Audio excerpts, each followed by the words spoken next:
Bonjour à tous. Aujourd'hui, en 21 décembre, je vais vous parler de l'hiver. Alors, 21 décembre en Occident pour l'hiver, alors qu'en Orient, l'hiver attaque bien plus tôt. À partir de cette année, ça a été à partir du 6 novembre à peu près. Donc pourquoi? Parce que le mouvement énergétique de l'hiver a commencé bien avant. Là, on est vraiment à l'apogée, c'est le solstice, c'est vraiment l'apogée de l'hiver. Qu'est-ce qui se passe en hiver? La sève repart aux racines, et ben nous, notre énergie, c'est pareil. On est censé être au repos, au calme, thésauriser l'énergie, comme on dit, pour mieux repartir au printemps.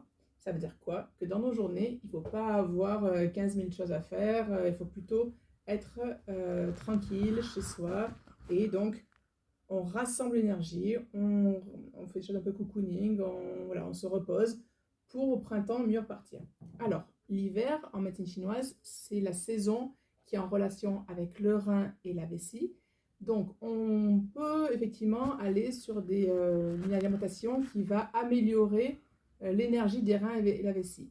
Donc, ça va être, par exemple, manger tout ce qui est la couleur noire, puisque c'est en relation avec le rein, donc le sésame noir, les haricots noirs qu'on appelle les asuki, ça peut être les fruits de mer en général parce que ça nourrit le yin, donc l'hiver.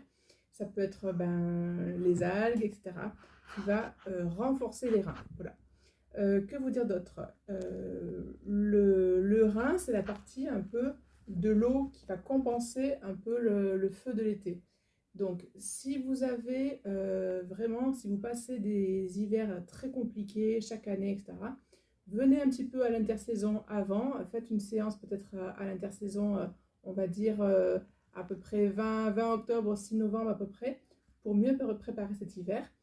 Et ce qui est possible aussi de faire aussi, c'est les jours les plus chauds l'été, on renforce le yang pour qu'il y en ait assez l'hiver. Voilà. Donc voilà des conseils que je peux vous donner aujourd'hui et je vous souhaite encore un bel hiver. Bonne journée!